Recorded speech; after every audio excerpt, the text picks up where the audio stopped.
Monsieur Baouri, Oui. vous me permettrez également de vous remercier pour votre sérénité. Merci. Pour le temps que vous avez pris pour venir livrer votre part de vérité dans ces dossiers. C'est un devoir. Alors, ma première question, je voulais savoir, est-ce que le président Dadis avait approché les forces vives de la nation à l'époque dans le cadre de l'organisation de cette journée dite de recueillement et de réconciliation le 28 septembre 2009? Est-ce que vous avez été approché? Et je n'ai jamais appris qu'une initiative de ce genre allait se faire. Ben, sincèrement, est-ce qu'on peut organiser une journée de ce genre sans approcher les principales forces du pays? Est-ce que c'est possible? Ce n'est pas possible. D'accord. Je veux savoir, vous qui avez été ministre de la Réconciliation nationale, est-ce qu'on peut organiser une journée de recueillement et de réconciliation sans préalable?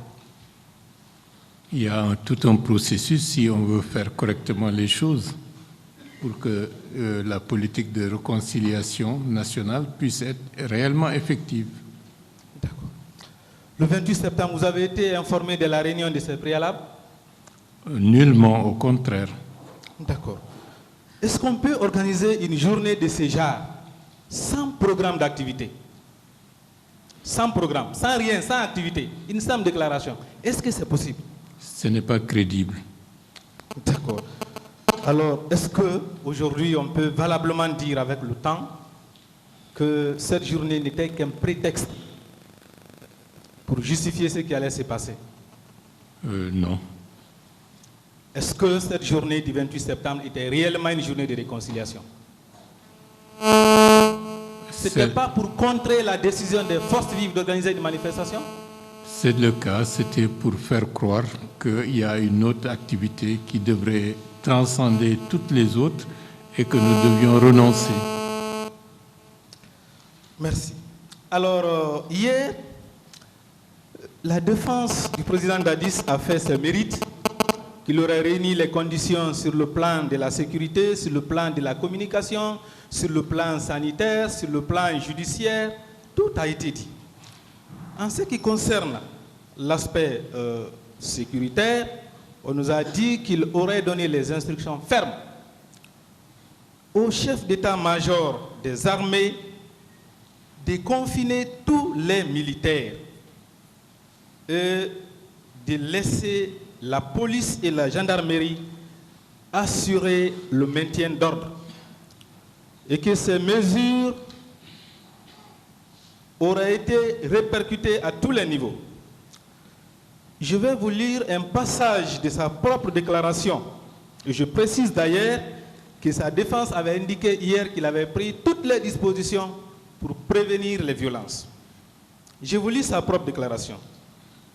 Je ne pouvais pas prendre des dispositions pour empêcher la manifestation ou prendre des dispositions particulières pour prévenir tout acte de violence.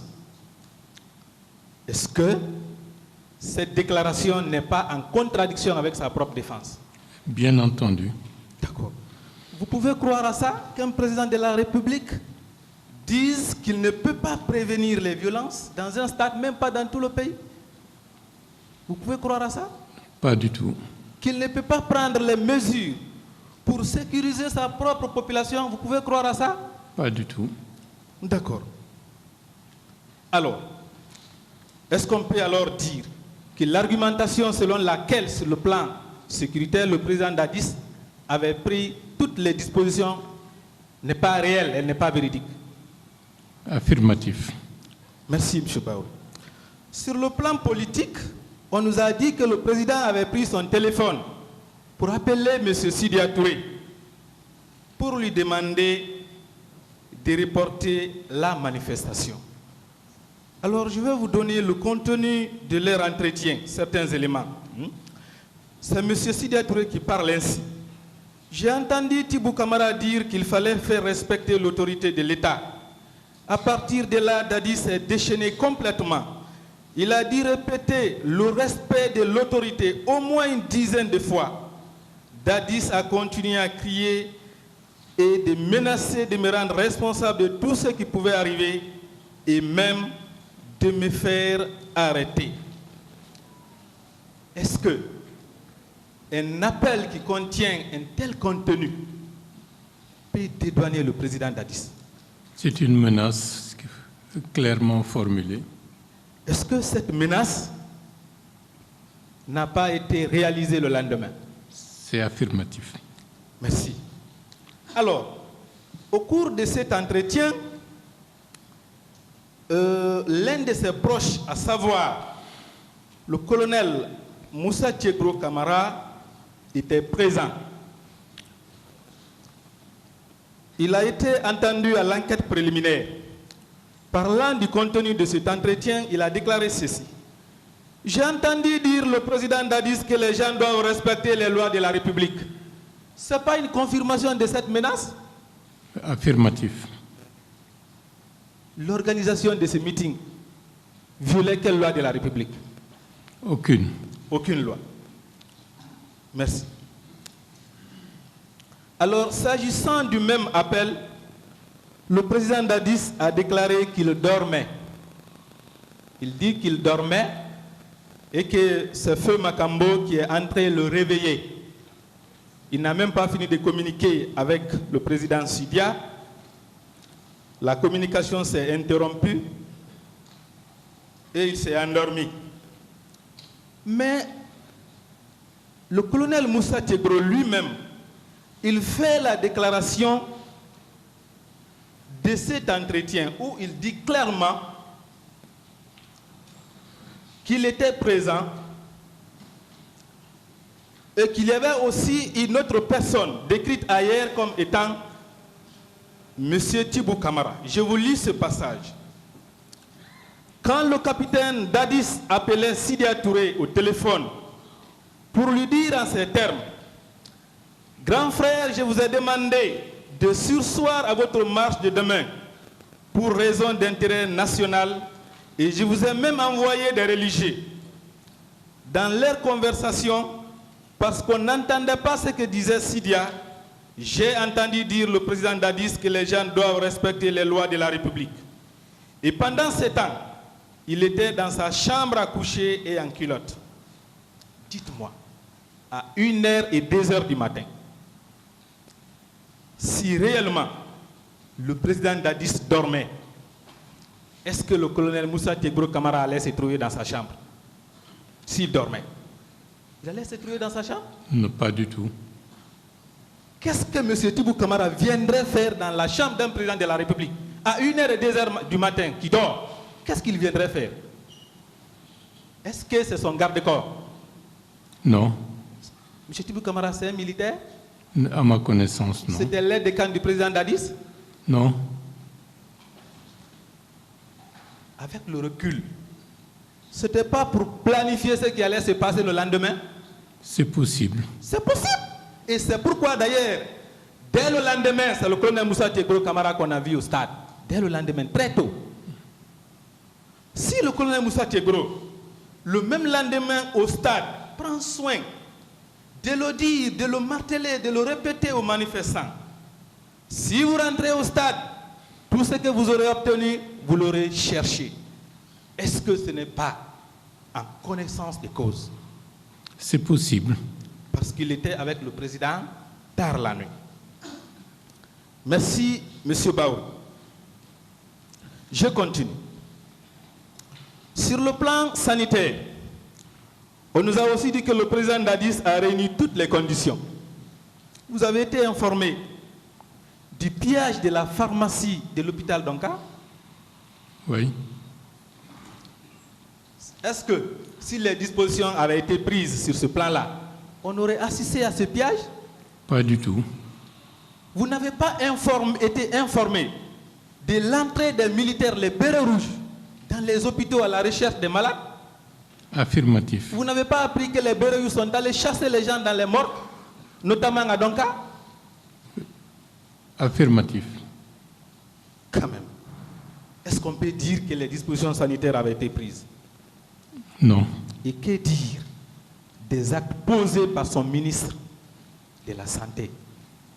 Vous avez appris les récits, vous avez écouté. Quelques-uns, oui. Merci, M. Pao.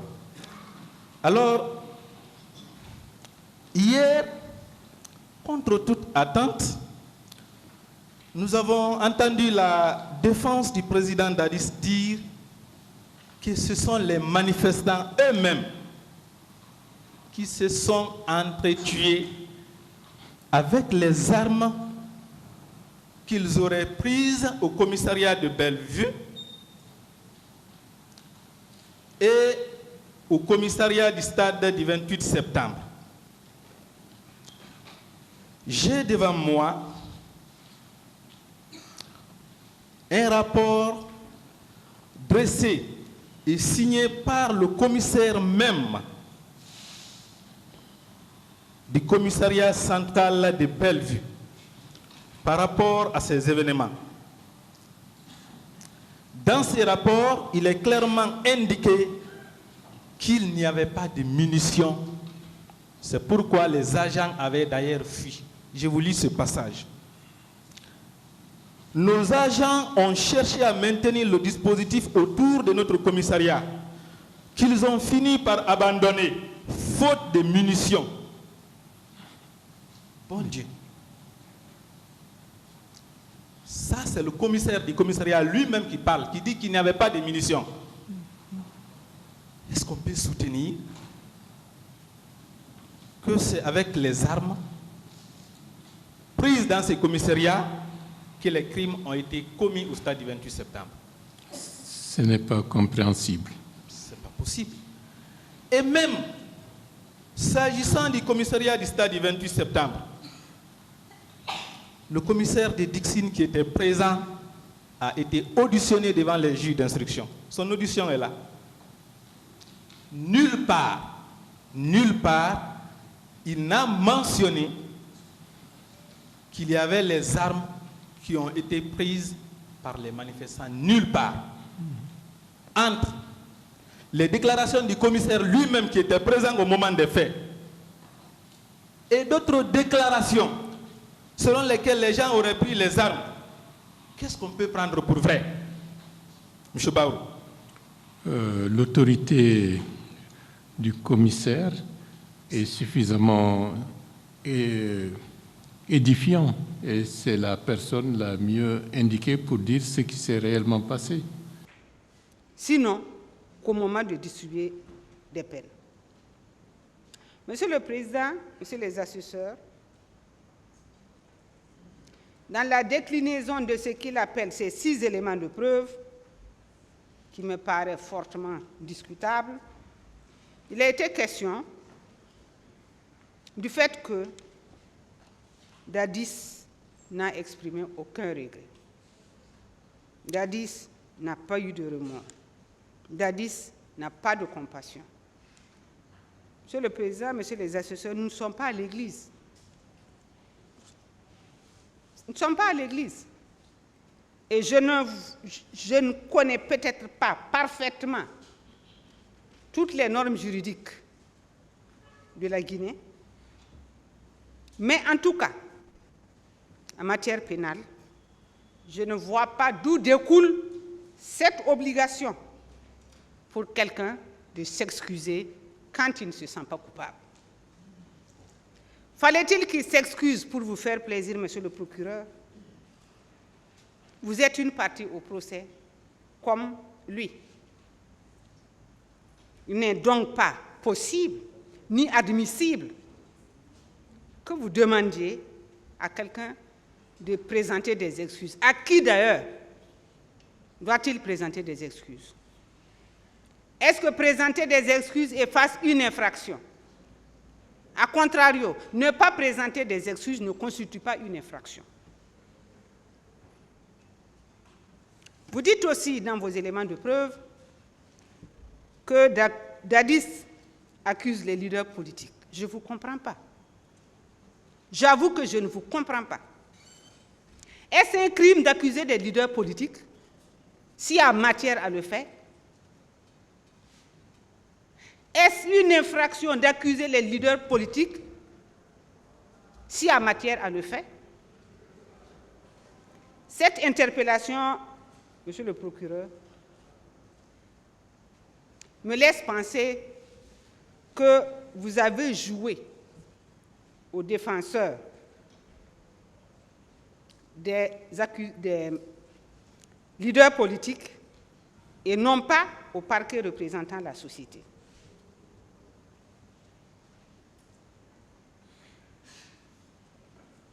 Dites-nous si cela est possible. Pourquoi vous tenez aux excuses de Dadis Camara? Est-ce que vous l'avez déjà dépouillé de la présomption d'innocence qu'il a de par la force de la loi?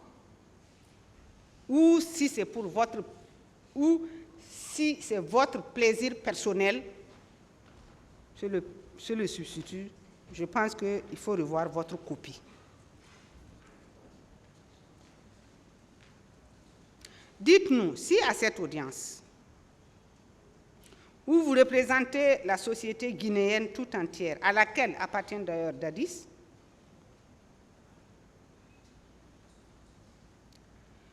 pourquoi ce sont les excuses de Dadis à cette audience qui doivent vous apaiser? N'êtes-vous pas le représentant de tout le monde? N'agissez pas en termes de discrimination, parce que ceci est une vilaine expression. Dites-nous, si vous n'êtes pas allé jusqu'à judiciariser les propos tenus sur les médias ou dans les discours politiques des uns et des autres pour asseoir vos accusations en lieu et place d'une démonstration juridique ferme et claire. S'agissant de l'imputabilité, Monsieur le procureur, je pense que vous avez dénaturé les faits, sciemment dénaturé les faits, afin de les rendre rattachables, un tant soit peu, à vos réquisitions. Vous dites, Dadis était bien informé. Évidemment, il est bien informé. À 2h du matin, il était informé. Mais qu'est-ce que vous vouliez qu'il fasse à 2h du matin? Lorsqu'on vous dit il y a une manifestation demain et qu'on l'informe à 2h du matin, qu'il essaie par tous les diables d'entrer en contact avec les organisateurs pour négocier un report ou une délocalisation. Être bien informé, ce n'est pas une infraction. Même si vous voulez lui donner une connotation, elle ne peut pas être une infraction. L'expression bien informé ne pourra jamais se transformer en infraction.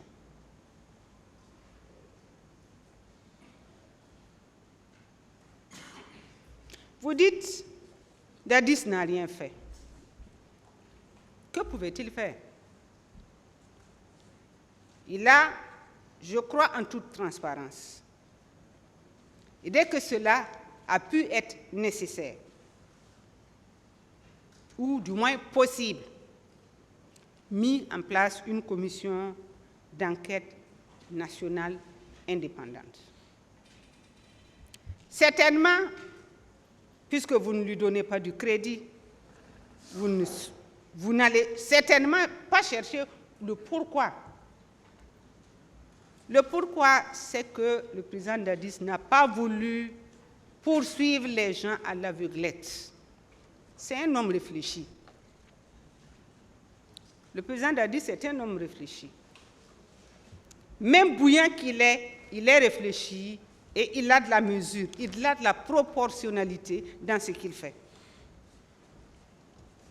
Il n'était pas possible, dès le 29 ou le 30, de courir dans la ville de Conakry, arme au poing, ou sabre à la main pour interpeller ceux qui étaient au stade. Ce serait un comportement improductif ou même contre-productif. C'est pour cela qu'il a voulu s'aménager des observateurs aguerris, neutres, compétents, probes, afin que, dans leurs investigations, on lui désigne nommément ceux qui étaient au stade et qu'est-ce qu'ils ont fait. J'ai eu l'impression ici, à un moment donné, que l'on voulait faire croire à l'opinion nationale que le président Dadis a choisi des personnes qu'il pouvait plus ou moins manipuler. Mais, monsieur le procureur, si vous regardez la nomenclature des gens, des personnes qui ont été choisies, dont les identités figurent dans le rapport de la Commission nationale d'enquête indépendante, vous verrez que ce ne sont pas des rigolos. Ce n'est pas le citoyen lambda. C'est des intelligences vives. C'est des personnes ressources. C'est des personnes dont la moralité est au-dessus de tout soupçon. Il est donc bon. Et je souscris à cette prudence, à cette précaution qu'il a eue. S'il ne l'avait pas fait, vous alliez dire, vous n'avez pas enquêté, vous avez fait arrêter arbitrairement les gens, et ce serait encore une autre incrimination que vous viendrez à ajouter à celle déjà longue